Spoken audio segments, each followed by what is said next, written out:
In today's video, I'm going to share with you the top 5 reasons why you won't pass your IELTS exams. So if you are planning to write IELTS and you don't want to fail, then I think this video will go a long way to help you. So why don't you come with me as you dive right into it.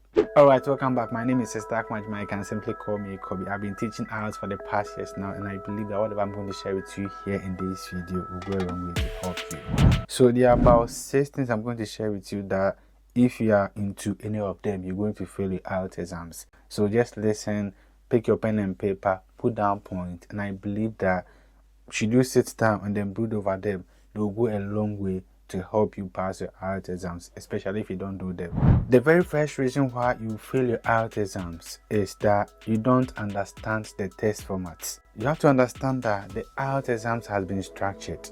So we have the listening test, we have the reading, writing, and then the speaking. Each one of these has got a certain format you've got to follow. So if you say you want to pass your IELTS exams, but you don't know how many minutes you're going to use for a listening test, you don't know how many minutes you're going to use for the reading test, you don't even know how many minutes you're going to use for a writing test, that will go a long way to affect you. And the sad aspect is that there are some IELTS test takers who want to pass their IELTS, but they don't even know the type of questions they're going to make. You don't even know how many parts each one of these aspects has been sessioned.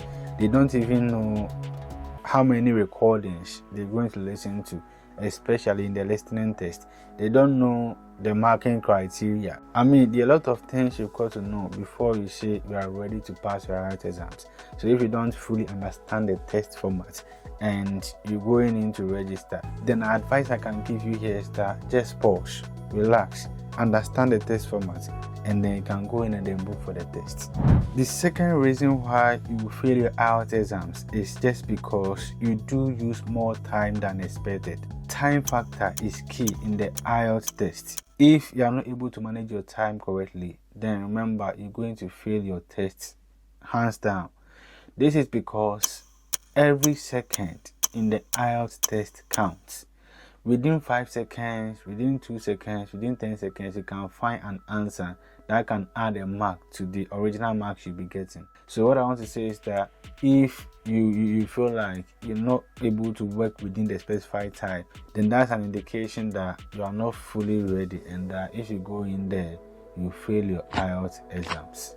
The reading test, you've got to use 60 minutes. The writing test, you've got to use 60 minutes. The listening, you've got to use 40 minutes. And perhaps the speaking, you've got to use 11 to 14 minutes.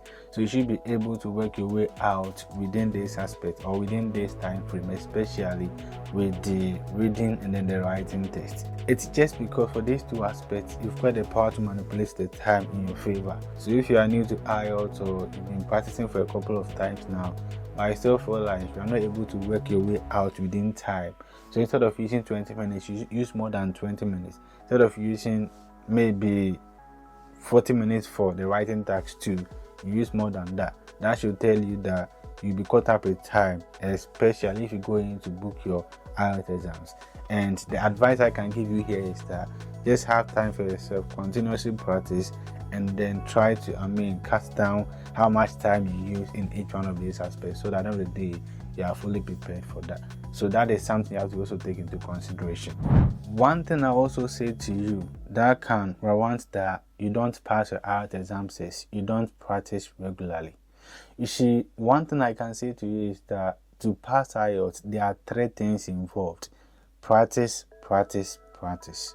So it's much more of being consistent with practice. So let's say you are somebody who practices IELTS today, and then you wait for like 2 weeks or 3 weeks to come back to it. They should tell you that you stand a chance of failing your exam, because you see, one thing I have come to discover is that the more you are consistent with IELTS, the more the exams become familiar with you, and the more you become familiar with IELTS, and the more it becomes a bit easier for you to find your answers or get them at your fingertips. So if you are somebody who don't practice regularly, but you've gone in to register for the IELTS, then I'm telling you that there's a possibility you might not pass. So just try as much as possible to work your way out within time. Keep practicing almost every day. One thing that did help me was that I made up my mind that I was going to use probably 2 months, 2 weeks to prepare. And all these days, I had to touch on an IELTS aspect, okay? There was no day I slept over without doing an IELTS practice. Every day, I had something doing, and that did help me a lot. With that, I was able to pass my IELTS on the very first attempt. So just look at that. One thing that I will say that can also help you to fail your IELTS exams with ease is for the fact that you don't understand the paraphrase technique. This is something most people overlook, but I also feel like paraphrasing skills is something you've got to have at your fingertips if you want to pass your IELTS. In all the 4 aspects, you're going to deal with paraphrasing. So you may be asking, what is paraphrasing? Let me read something out here for you to understand. So paraphrasing here is the process of rewriting a sentence or a passage in your own words whilst keeping the original meaning. So it is useful in IELTS writing and speaking to avoid repetition and demonstrate a wide range of vocabulary and grammar. Based on what has been said on here, it's much more like avoiding repetition, using the same words over and over again. And this may happen in your speaking.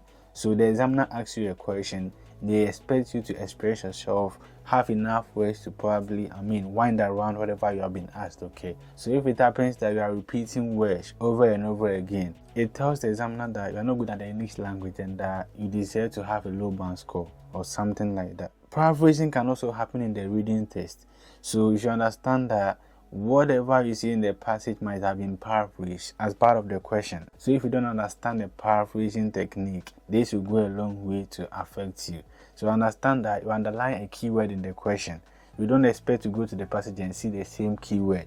At some point, the keyword might have been paraphrased, might have been rewritten, but just that the meaning is the same. The same thing happens in the listening test. Whatever you are listening from the audio might not exactly be what is on the question paper. They have been paraphrased. So you've got to understand this technique to be able to get your answers right. So the question is, how do you learn the paraphrasing technique? It's just about being conscious of the fact that all these 4 aspects has to do with, paraphrasing. At a point, you can't just use one vocabulary over and over again. This is also applicable in the writing test. You can't use one vocabulary or one expression over and over again. You've got to be dynamic, okay? And that tells you that at least you've got the power to paraphrase words. You've got the power to turn words around, even though the meanings might not be changed. So this is something you have to take into consideration. So for people who do not have the paraphrasing technique, they go in and then at the end of the day, they are expecting the same things they are hearing in the audio on the question paper. They go in to use the same words the examiner used in asking them questions. And it's like they keep repeating themselves over and over again in the speaking test. And at the end of the day, that can go against them. So that is something you have to take into consideration as well. You've got to consciously understand that the IELTS test deals much more of paraphrasing, okay? At this point, if you're enjoying the lesson and you have not subscribed yet, please hit the subscribe button and become part of the family so that we learn together. And I also want to say that if you want a complete IELTS teaching, I've got a separate YouTube channel that talks about IELTS. It's solely IELTS and then English language, okay?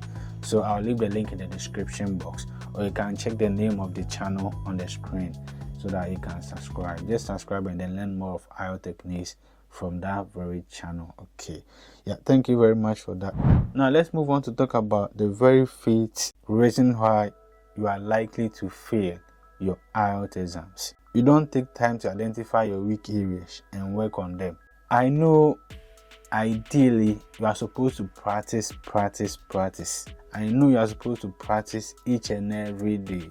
But one thing I want to say is that it's not all about the practice, but it's about consistently practicing and then realizing that with each practice you are improving. So let's say for the first practice you had a mark of, let's say, 19 out of 40 for the reading test, and your 10th practice you still fall within that category, then it means that you are not improving. So that should tell you that you are not paying attention to the weak areas. There are certain aspects of the reading test you don't really have much power over, and you just got to sit down, identify such areas and then work on them.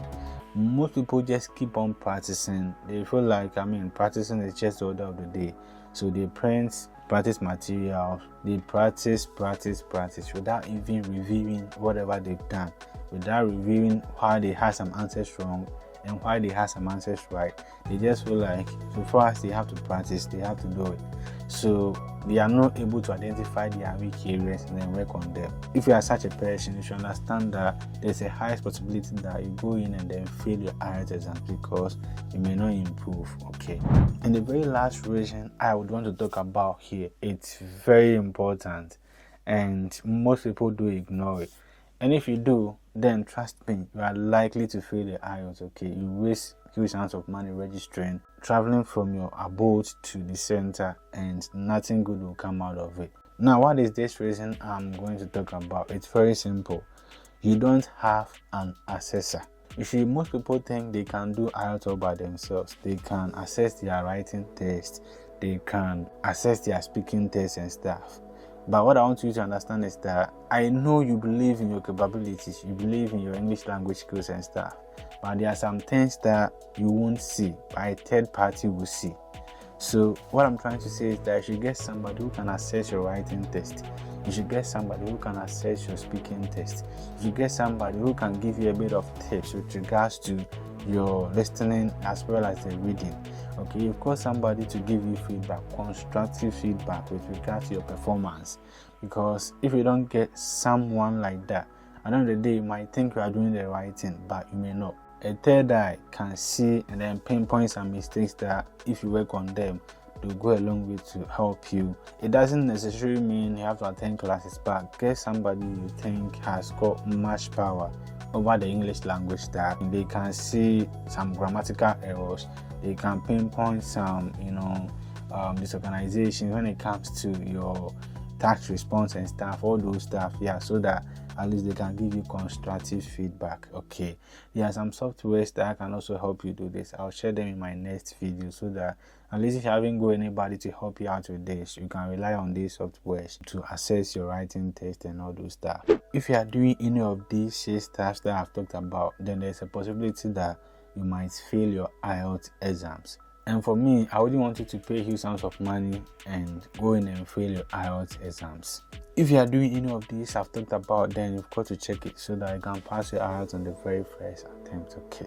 So if you haven't subscribed to this channel, please endeavor to hit the subscribe button and become part of the family so that anytime I upload a new video, you'll be the very first person to get it. Thank you very much and hope to see you in my next video. Bye.